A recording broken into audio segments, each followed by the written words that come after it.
Nakita ba ng witness mo na sinulat yon? Nakita ba niya?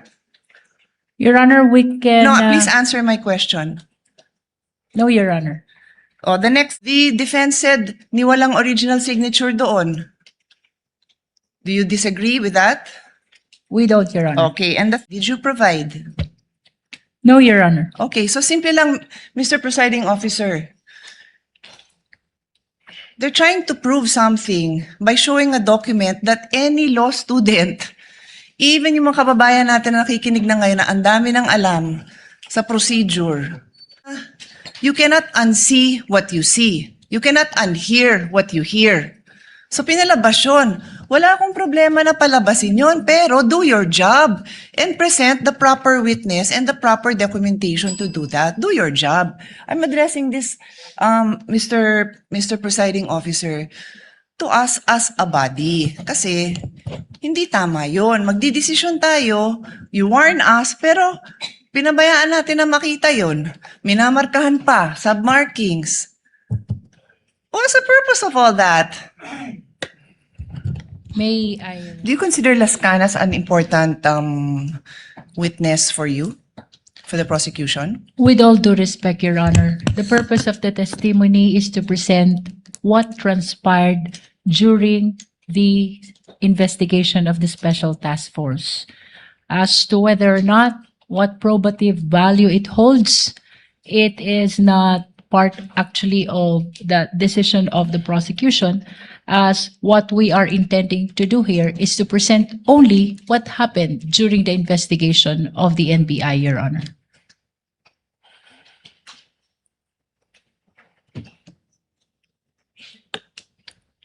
Mr. Presiding Officer, the rules of evidence are very clear. You either present a witness who provides your testimony or you present a document. And in terms of documents, Rule 132, Section 19 says there are two classes of documents, public documents and private documents. Included in public documents are documents acknowledged before a notary public. Yung pinakitang document is not acknowledged by a notary public. Pwede naman din ang private documents, that's the other class. If it can be shown and authenticated in any of the following manner. The person saw the document executed or written. Nakita ba ng witness mo na sinulat yon? Nakita ba niya? Your Honor, we can... No, please answer my question. No, Your Honor. Oh, the next manner of authenticating by evidence of the genuineness of the signature or handwriting of the maker. The defense said ni walang original signature doon. Do you disagree with that? We don't, Your Honor. Okay, and the third, by other evidence showing its due execution and authenticity, did you provide? No, Your Honor. Okay, so simple lang, Mr. Presiding Officer.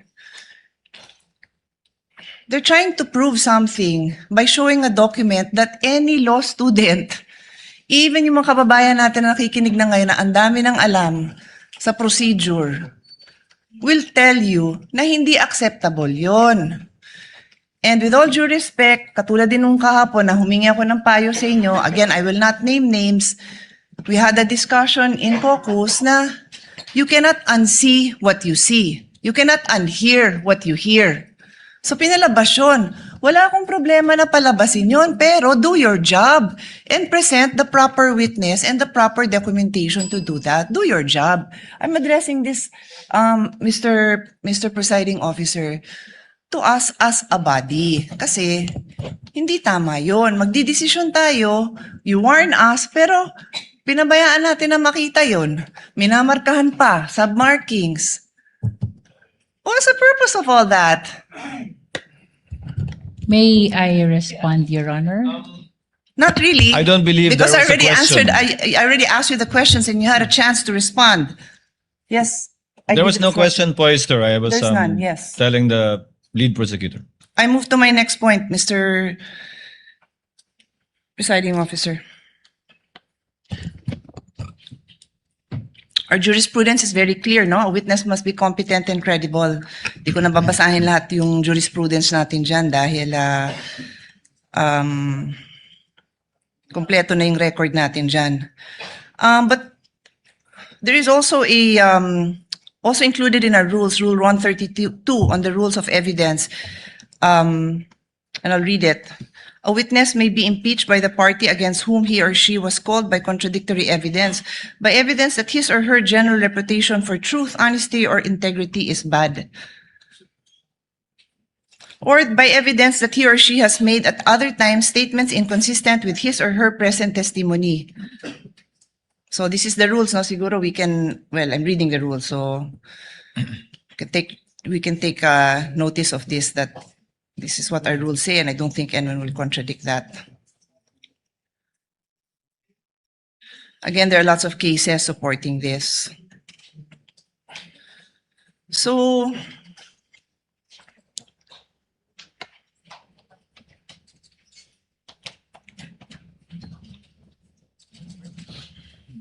just want to point out, Mr. President, that, just looking for my notes.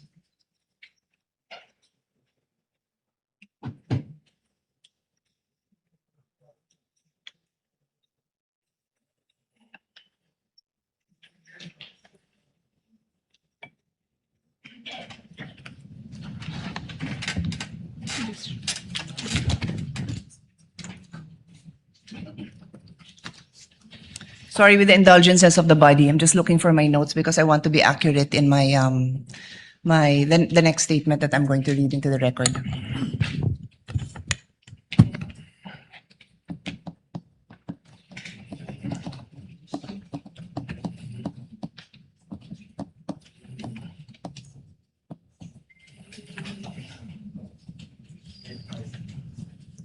If the lady cannot locate it, she may avail of her time again tomorrow, since Director Matibag and the counsel for the parties will be Pwede here naman, tomorrow. but if you give me a few more seconds, I might be able to dispose of this issue, Mr. President, Mr. Presiding Officer.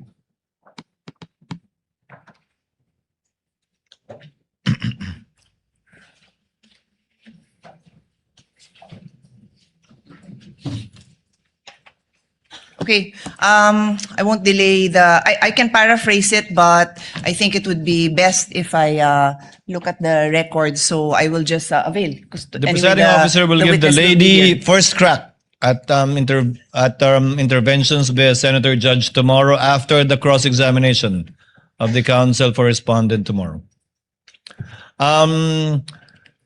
Since Director Matibag will be here again tomorrow for the continuation of the cross-examination by counsel for respondent, the interjections and interventions of the other senator judges may proceed. Senator Judge Raffy Tulfo, you have, I believe, one question, right?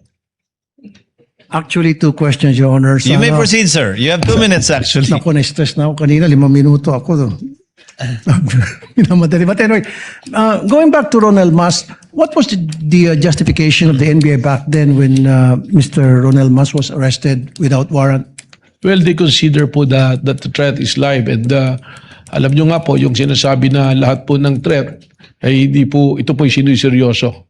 So may nag-order sa na-arrestuin si Ronel I Mas? don't have that recollection. Hindi ko po alam, but the arrest was made by the regional office po of Region 1 po. So would you admit now na illegal yung ginawa ng NBI noon na pag-aresto kay Ronel Mas na walang warrant?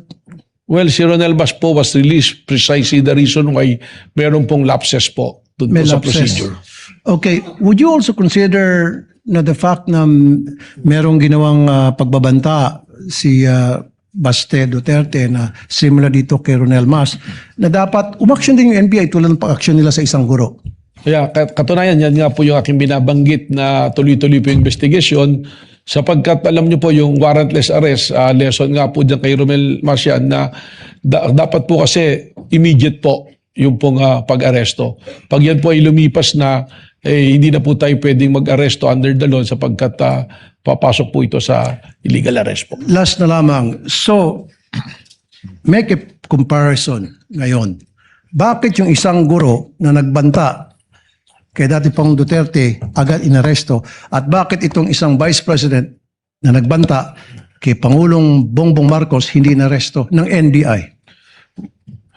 I can only second guess po na maaaring may pagkakaiba po ng proseso or tinitingnan po ang administrasyon ng panahon na yon at ng panahon po ngayon. Maraming salamat po. Thank you, Senator Judge Rafi Tulfo. Senator Judge Pangilinan is recognized. You may proceed with your intervention, sir. You have 2 minutes. Thank you, Mr. Presiding Officer. Magandang gabi, Ginoong Direktor. Kanina tinatanong sa inyo, no, yung usapin nung trust rating. Na mas mataas yung trust rating ng Vice President kaysa sa Presidente. Bilang abogado, tinanong sa iyo ito kanina, may kinalaman ba ang approval sa trust? Kung mas mataas ang trust rating, ibig sabihin wala ng betrayal of the public trust. Well, wala po. Sapagkat sabi ko nga, sa akin pong pananaw, sa akin din pong kaunting eksperyensya bilang isang political advisor din po, yung ating pong mga survey is only a snapshot na mga pwedeng nangyayari. Alam naman po natin, ang tinatanong dyan, ilan lang o magpipili ng lugar kung saan po gagawin yung survey. Hindi po natin pwede itong maging basihan sa pag-imbestiga sapagkat pagkaganyan po yung ating ginawa, magkakaroon po tayo ng problema sapagkat ang mangyayari sa atin dyan, yung tinitingnan pala natin ay yung numero. At without accusing anyone, alam naman natin there are surveys that can be manipulated po. No, but having said that, kaya ako lang tinanong yun kasi baka yung mga nakikinig nating mga kababayan ay malito dahil hindi ba tamang sabihin na iba yung trust rating, iba yung betrayal of the public trust. Tama Hindi? po. Tama? Yung trust rating po ay base sa numero dahil sa survey. Yung betrayal of public trust, malinaw naman po yan na nakasaad sa konstitusyon na ito ay isang basihan ng impeachment. At saan po pumapasok ang betrayal of public trust? Pag meron ka pong ginawa na pag-violate, not necessarily criminal, hindi kailangan ng conviction, kundi sinasabi po, pag tinignan natin yung discussion po ng ating Constitutional Committee ng ginawa yan, binabanggit nga po dyan yung betrayal of public trust, yung hindi mo pagtupad sa yung oath of office, that will qualify as a betrayal of public In trust. other words, negative yung trust rating mo o 100% yung trust rating mo, base sa batas, base sa konstitusyon, pwede kang ma-convict. Whether negative or positive trust rating, pwede ka pa rin ma-convict o ma-acquit. Depende sa ebidensya sa usapin ng betrayal of the public trust. Tama po. Wala pong kinalaman ang survey on the trust rating, kundi kung ano po ang ebidensya na ipinasok po sa ating pong impeachment court. Maraming salamat.